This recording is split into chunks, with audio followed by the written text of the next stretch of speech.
Hey guys, this is the Seattle Ring Hunter, and we've been called out here for a very important recovery mission, and we're here with Chris. We just got through with SeaFair weekend actually, and it was a festivity. It was crazy, like it is every year, and it was really hot out here and people were everywhere. Right behind us was staged the Northern White Log Boom. Go ahead and tell your story of what exactly we're doing out here. Like you said, my name is Chris. I lost my 18K gold chain out there during SeaFair a couple days ago. I gave a call to my local scuba shop, and I also went online searching everywhere, and I found him actually twice. The first day I talked to him, he made me feel better about it. He was just a little bit busy, and then just working through the channels, I actually got back to him again, and he actually expedited the whole process for me. At first he said he was going to push me about 3 weeks, but then just the second time reaching out, it started to make more sense on the priority of the situation, that we really had to get on top of it. And I really appreciate him for it, and honestly, all the stress that I have, I feel a lot better knowing that he's on the case. Yeah, this is absolutely an amazing chain, Cuban length, and it was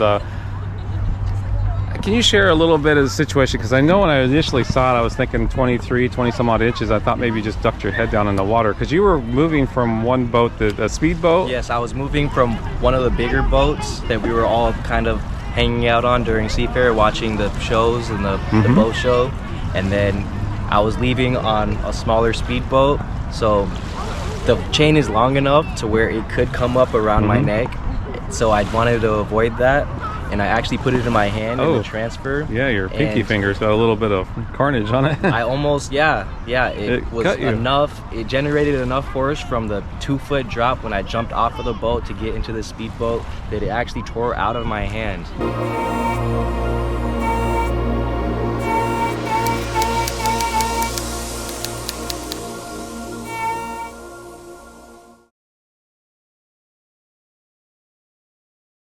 That it actually tore out of my hand. Yeah, because the top surface of it's pretty smooth, but if those links get opened up a little bit at an angle, it's probably just like a serrated knife. Yep, and you can actually see the individual. Yeah.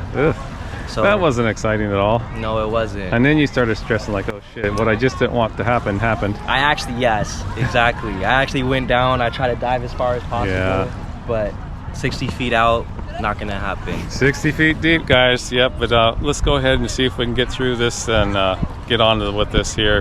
Day's moving on, and we want to get on top of this. We want to get that chain back around your neck where it belongs. Yes, right, sir? Yes, all right, man. I give you my word. We're gonna do all we can. I really appreciate it. Alrighty. Little did I know I was about to embark on one of the most enduring dive search challenges to date. My first priority in all of these water searches is to establish the drop zone, either by natural or structural marker in the waterway or by a GPS pin. It is important to note our Seattle SeaFair event, consisting of hydroplane races and typically a Blue Angels air show, is a much anticipated long-running annual event for many years. For only 4 days during the event, the temporary log booms are set up as boat anchor stations on the same mooring lines every year. After the event, a barge comes through and removes all evidence of the log booms. When Chris's first desperate call came in, I had to explain to him due to my dive safety, there was no way I could dive on this during the event. Knowing that the log boom station was several hundred feet from shore in open water, it was an absolute priority that he had to capture an accurate GPS pin over the drop zone if we were to ever see his dropped gold Cuban chain ever again. Fortunately, Chris was still on the same boat, and he did his best with my instructions to capture a GPS pin. Come that Monday afternoon, the event was over. I met with Chris, and we stood on the shore staring out at the massive open water lake. No log boom. He was shaking his head in disbelief that his phone's GPS pin was not positioned straight out where he remembered the boat was anchored. When he shared this concern, I felt a huge black cloud of disappointment for Chris, as without an accurate GPS, I would not even be able to make one dive and expect to come anywhere close to the dropped $10,000 gold Cuban chain. After a moment of silence, Chris told me that there was a guy on the same boat that really didn't want to make eye contact that took a photo about 15 minutes after the drop. He asked the man if he could text the photos so he could try to find his chain. Upon hearing this news, I immediately asked if he had inspected the photos for a GPS pin, and he was unsure. I simply told him in a stern manner, "Just text them to me so I can inspect them." This was our only hope, and just a few seconds later, I flicked up the photos and found the golden GPS location we desperately needed. After popping them into Google Maps and seeing them positioned 500 feet straight out from shore, I knew I had enough to dive on this search. Little did I know, this was just the beginning of a long and labor-intensive project. In reality, my first dive was more of a let's get acquainted with this dive site kind of dive. Having done this kind of recovery work for a very long time, I knew in my mind that his gold Cuban chain would be under the silt layer and not a visual find unless it landed on a hard structure above the silt. During my first dive, it became immediately apparent that the conditions at the lake bottom were good for this search, in that the silt was only a few inches deep with a hard bottom. Due to the distance, depth, and conditions, no average diver would just dive down and visually snag his chain, so I knew his chain was, for the most part, protected from the shark treasure hunters and would not be moving anywhere until I got my hands on it. This was a big encouragement for me now to get to work to see how long this project would take. The lake floor in this area also relatively flat at 60 feet deep. These were positive points for a dive search. Within recreational dive limits, 60 feet for 60 minutes to stay within my no decompression limit. For these searches, 60 minutes goes by fast.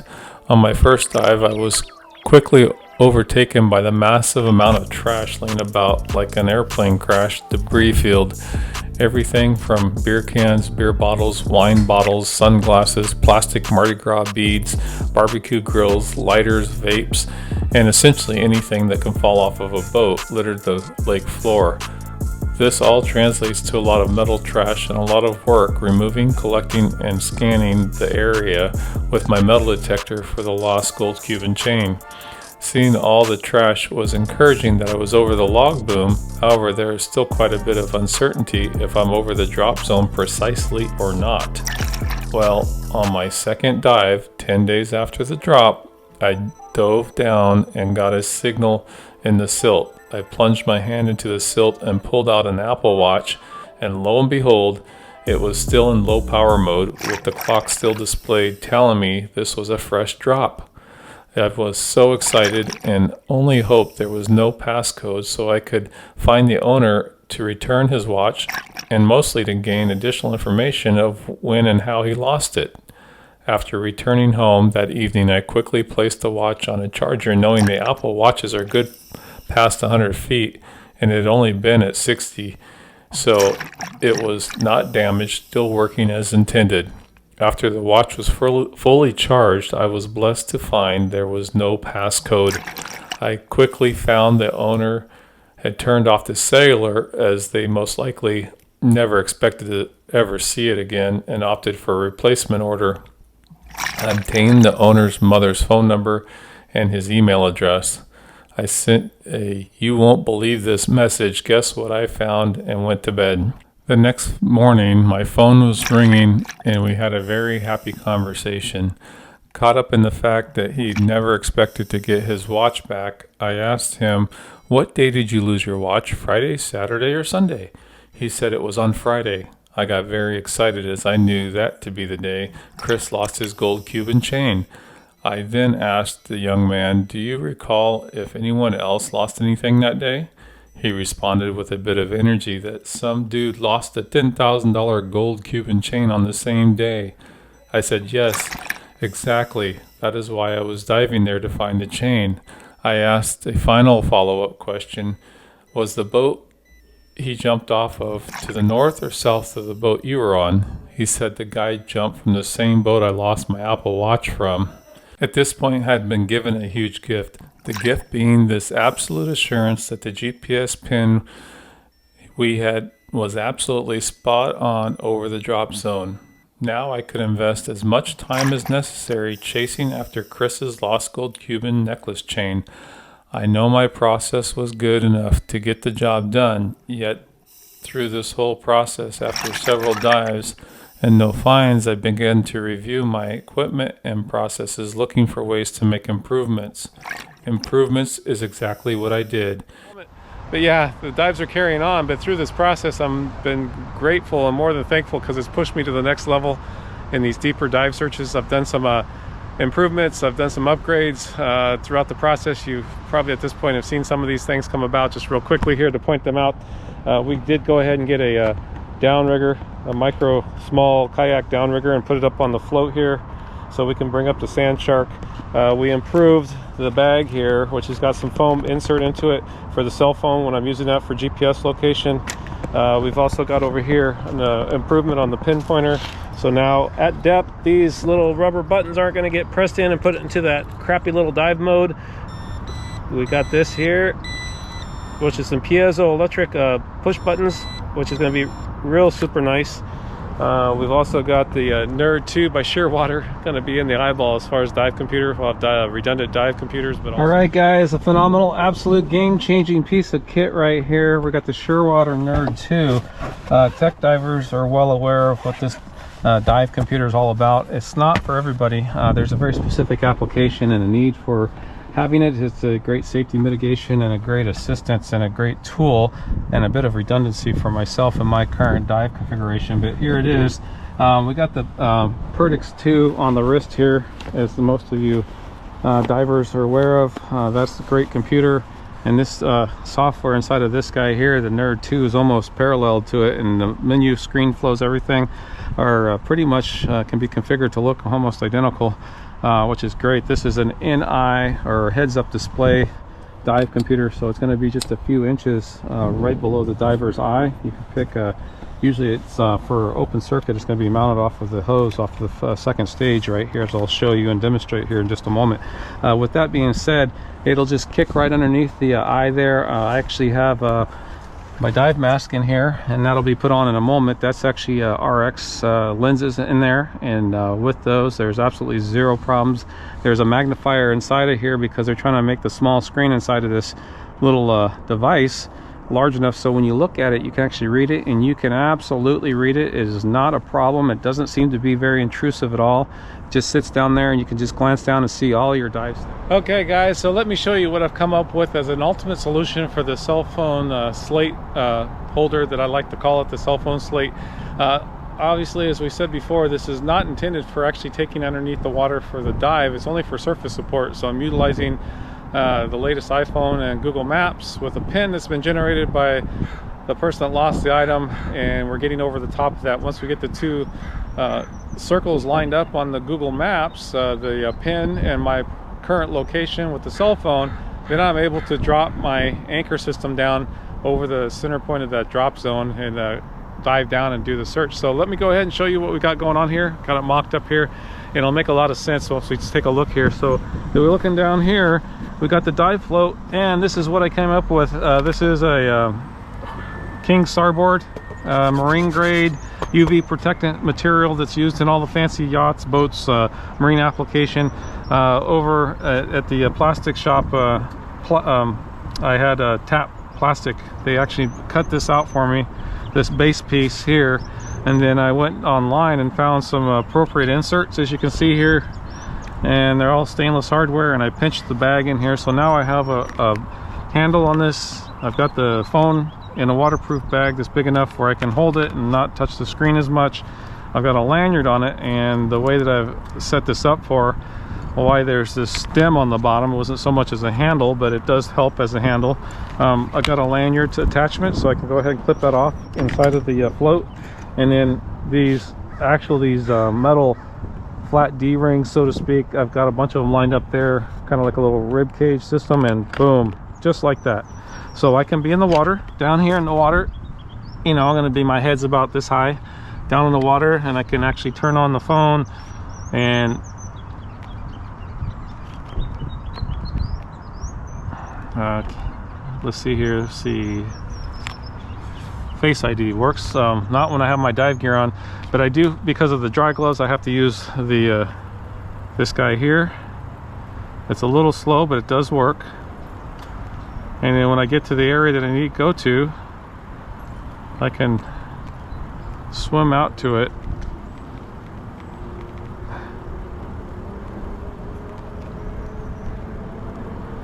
So if I go slow, I can get it set up to where I know where I'm at in the water, and I can start paddling out, or not paddling out, but with my dive scooter I can motor out and then fin kick the last little bit there.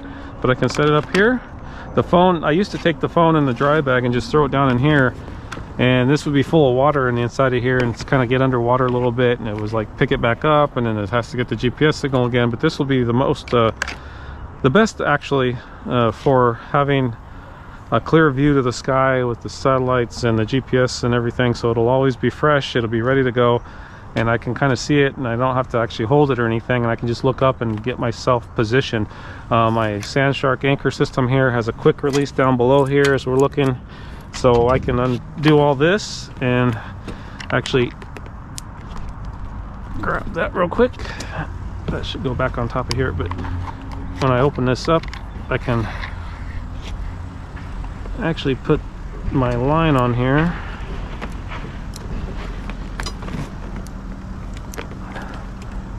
And that is my down line. So I can take in, when I get close, I'll take this off. I'll take this clip, I'll put it on this quick release down below here. It'll be hanging, it'll be straight down. The drag will be open on this fully.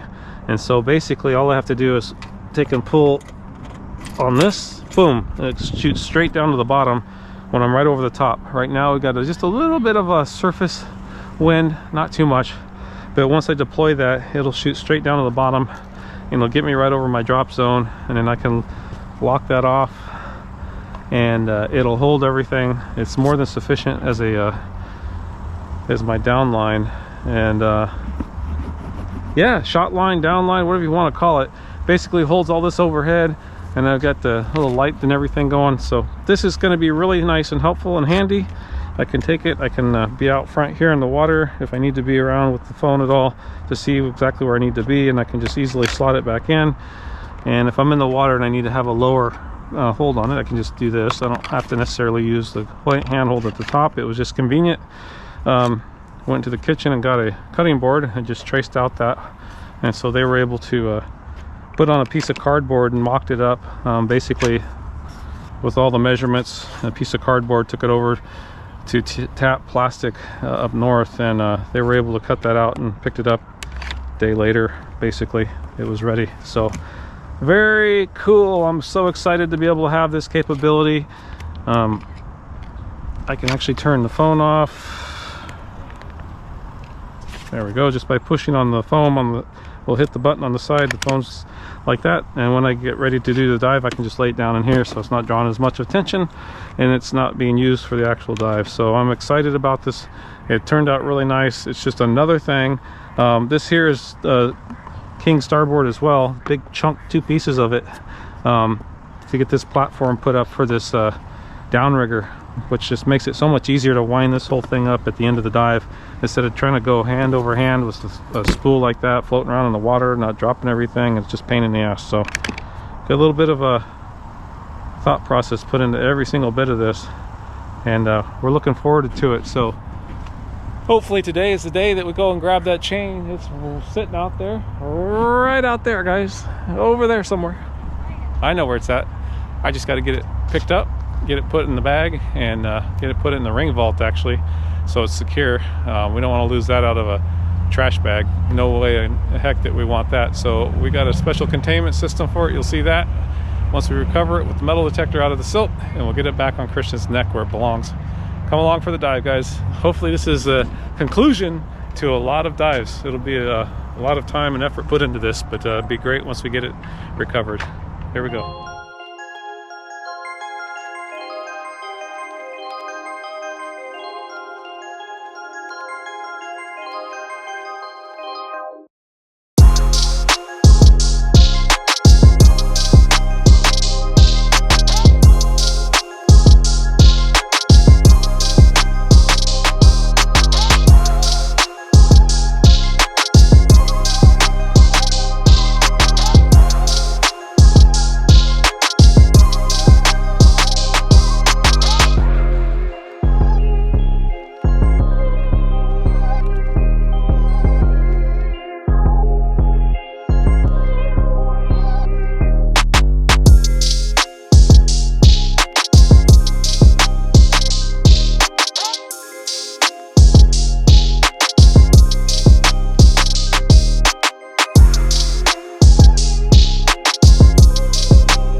Alrighty guys, this was dive number 18 and I just concluded the dive and the whole project as you see around my neck here. Oh my gosh, there it is. Yes, we found it. Or I just got the GPS just right this time because it was less than 10 feet from the anchor pole. Yes, very small signal. The chain was there and I got over the top of it. The other thing too that I think really helped was this was only dive number 2 out of 18. The last 2 dives, when I had my cell phone before, it was in a dry bag, and as I mentioned before, I'd put it up in the middle of this float and sometimes it'd be down in the water. But after I actually started thinking about it more and I made this cell phone slate holder which keeps it up in the air the whole time with the Google Maps, gives it a good satellite. I just focused on that and dropped this Sand Shark anchor system down. Why don't you share a little bit about how long ago was this that we actually last met out here? Was it like... We last met out here probably 2 months after boat race weekend, around July. SeaFair? So probably like 2 months after that, so that would be around about like 6 months. Yeah, but you were going forward the entire time. Oh yeah. 17 dives in. 18? 18 dives in. And I'm just so glad to finally get it. So this chain is something that you worked pretty aggressively for. Yeah. However you did that is your own business, but you basically ground your hustle and did a lot of work, and it meant a lot to you, and it was prior to COVID, so you've had it for probably approximately just over 5 years maybe? Yeah. Daily wear? Yeah, I always worry and everything, and I just never thought I would see it again. I'm so glad to reach out to you and be able to finally be able to get it. Yeah, and of course guys, you've already seen the video up to this point, so you know the whole story and how he lost it and everything, just being out there. From this point, I mean, it's like 500 feet out, and we showed up that Monday. I mean, I'll be honest with you, we showed up and you kind of started telling me that your phone was putting the GPS coordinates somewhere else, and I was almost saying go wrong did, but we barely got everything together. Yeah. We ended up getting GPS coordinates from somebody else that was on the boat with us. Yeah. He found an Apple Watch that gave us a little bit better details of where it was. Yeah, that locked me in. It came together. Yeah, alrighty. I know you can't wait any longer. I can't wait any longer. I can ask questions of him later, and you guys will get all this whole story later. So with that, without further delay, let me open this up here. This thing is in same awesome condition. There was no damage to it. And here you go, Christian. How does that make you feel? It feels so good. Woo! We did it, man. Yes. Yeah, we did it. All right. Thank you. Isn't I really appreciate it. Man, it feels good. It feels great, honestly. Now, these guys, come on guys. So I was sending them little updates. I've been sending these, I mean, this is 6 months, and every couple of weeks you get a little update and you see all this crap that I keep pulling up out of there, always getting stuff, and I'm doing all these modifications and improving my process. I mean, what was going through your head when you saw, I mean, at some point, I was thinking it's bound to be down there. Yeah. It's just a matter of time. It was just so surprising because I mean, given the weight and everything that you were telling me, I actually wanted to ask, like, how deep was it when you got over it and 60 everything? feet, between 60, 65 feet. silt. Oh, it's only a few, it was like 2 feet, maybe, or not, no, a couple inches. A couple inches? 2 or 3 inches of silt. It was really, when I knew that from the beginning, it was in prime condition. Yeah. So I knew that I would be able, once I got the detector over the top of it, that I should be able to, that wasn't concerned. It was kind of a very good site. Yeah. But out here, it's just kind of a flat land. It's almost like being up here, it's just flat down there and you're just doing a thing and just picking up a lot of trash, which slows me down, of course. But yeah. So, I'm just super glad that we had a good GPS coordinate and eventually we got it. I thought maybe that somebody else maybe have gotten it. Just kind of doubts in your mind. Yeah, but that was just like the furthest out thoughts. But I really trusted you from the entire time. We'd always go back and forth. He would tell me his updates and the updates that he did to his systems. He upgraded everything. Actually, I think you said you got new tanks. You got a new. Oh, I got a whole bunch of stuff. Yeah, I Yeah. invested a little extra money into my own system, and I made some special tools and stuff, which will absolutely make me stronger for the next ones down the road. Of course, it's just how the process works. But it's just kind of got to come up with some solutions along the way to make it optimized. Because I'm really limited to, it's at 60 feet, so for recreational dive limitations, as you divers know, 60 feet, 60 minutes, and 32% my gas. So I'm kind of stuck down there, and then I have set up and tear down of my anchor system, so I got a few minutes on each side there, so I got to kind of stay focused on that and just know that if it's not found this time, I got another dive. Just keep to be doing this safely and prudently, of course. Obviously, we don't want to be dumb about it and put ourselves in a bad situation. But there was different little hiccups along the way, as any type of major. I mean, this is a major project. Though. It was fun. Kept me updated every single part. How'd that make you feel? Did that kind of reassure you that I hadn't forgotten about you? Yeah, it made me feel great. Honestly. I can imagine if you're carrying along and you don't hear anything from someone, you're just like, well, is he just going to drift off? Because it's like, we're not really. Well, I'm like, when it comes to something like this, like, you put your best hopes out, but you kind of have to just. You got a lot of doubt too. You have to like be able to let it go, because you can't walk around every single day thinking about it, because it really eats away at you. So honestly, like, I came to the conclusion a long time ago, or I tried to come to the conclusion to accept that I was not going to see it again, but with the constant communication and everything, I knew that I had the best person working on it. So that also came with some more peace of mind as well. Yeah, that's good feedback, because a lot of times, even for wedding rings or other items too, sometimes people don't realize if they have a wedding ring they toss out in their backyard, 85 feet out, and it might take a few minutes, and a couple hours into it, they're kind of like losing hope really quickly. It's easy to lose hope, or sometimes people just want to get to the point where it means so much to them, there's so much stress that they get to the point where they just want to shut down and just say, I just want to walk away from it. But having done this so many times for so many people, I have to kind of work the social engineering a little bit and encourage people to say, hang in there, just give me an opportunity. Don't cut me out of the opportunity yet until I've done everything I think I can for you, because you'd much rather have your item that you've lost that means so much than to give up on it. And the fact that it took, I keep on saying it wrong, 18 dives. The fact that he kept coming out, it was about 8 feet from the point that we've set. Yeah, it was found 8 feet from the pin. So it just took 18 different tries. So it is what it is. Some people, they'll probably come down once or twice. But he kept on going, and he kept on keeping me updates. So that really just made me feel a lot better about the whole situation. And this whole thing was meant to be for whatever reason. I think really the Apple Watch really helped a lot, and I've told you guys this before. Having that Apple Watch really solidified everything, and it also told me not so much that I had any doubt about his story that he told me and the way that it went down, and that's exactly what happened. I was okay and confident with that point, but knowing that I had found an item that was lost on the same boat the same day, and I recovered it, and then he blindly just, without being prompted, said, yeah, someone else that was on the boat, same boat, lost a $10,000 gold chain, and he was all freaking out, like any of us would be, and I'd be very sad too.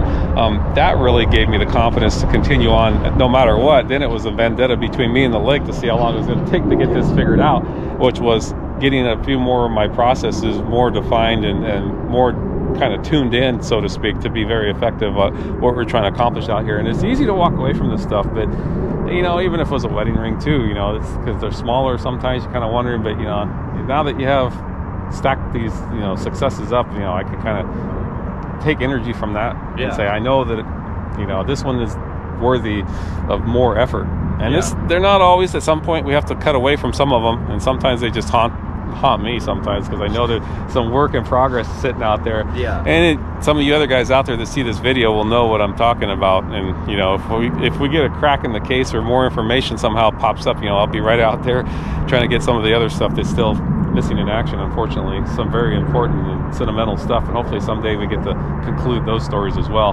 But anyway, congratulations, sir. Thank you, man. I mean, it's been a pleasure helping you out, and I'm just glad you got it back around your neck. And I am too. I'm so glad. So out of all this is going to be, like I said on the phone yesterday, it's going to be a great anchor point for you, spiritually, emotionally, whatever. If you have troubles or you have stresses in life, you can remember this, you know, a tough situation, and it might just help you get through something. No, so for sure. It'll mean a lot more. It meant a lot story. before. Now it's going to mean even more, right? Exactly. This is almost like storybook right here. It's surreal. So honestly, lessons learned is another thing we like to say. What lessons have you learned? No more chains out on the lake. Okay, that's for sure. I might have. Yeah, well, I learned a lot of stuff about like character for sure, like being able to let things go and stuff like that, like acceptance. That's and helpful. Stuff. Yeah, for sure. Those little lessons will carry on through life. Definitely. And in helping tough situations, and you never know how it's going to turn out. Just don't give up the hope. Yeah, exactly. Alrighty, guys, we're going to let him get going with the rest of his day here. He's going to enjoy that chain. He's going to go out and do a little celebration with his family and friends, I'm quite sure. And if you've lost anything in the state of Washington, you know who to call, the Seattle Ring Hunter, 206-618-8194. And the house, the car, the grass, the sand, the land, and diving at depth. Small items, even as small as a wedding ring, at 30, 40, 50, 60 feet, or even a little bit more. Just call me as soon as you can. And don't forget, if you lose something of importance, always remember that handy thing. Without the technology of the GPS inside of the cell phone that we have these days, that is your first thing you do before you freak out and get crazy. I'm evangelizing everybody I come across is if you lose something of value, stop and get a pin. If you lost your phone in the water on a paddleboard, which I get 50 calls a summer over this situation, if you're not getting blown around, wave somebody to come over to your area like you're a little distressed and have them make the pin in that location, and have them text it to somebody or email it to you or get it or hang on to it, and you get their phone number somehow, and then get that later when because you won't have communication. But that's really important. Without the GPS coordinates, and like his phone crapped out, we just happened to get blessed. I'm not going to say lucky. I'm going to say that it was meant to be, and we got blessed by another individual on that boat that happened to grab a couple pictures, and he noticed it and said, "Hey, can you share that with me?" That phone actually captured what we needed to make this happen, because without it, based upon what he was telling me when we first came out here, I was saying, oh crap, this is probably not even going to be a dive, to be quite honest, unless I got a pin that's out there in the water. It's just even 20 or 30 feet out here.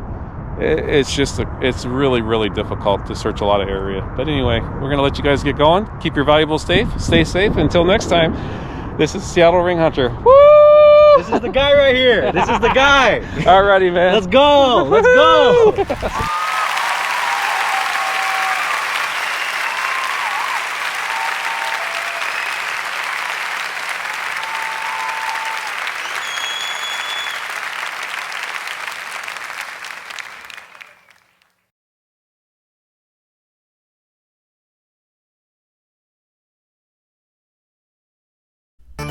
If you've lost your ring or special item of value, please get in touch with me at the SeattleRingHunter.com as soon as possible so I can arrange to do a search for you.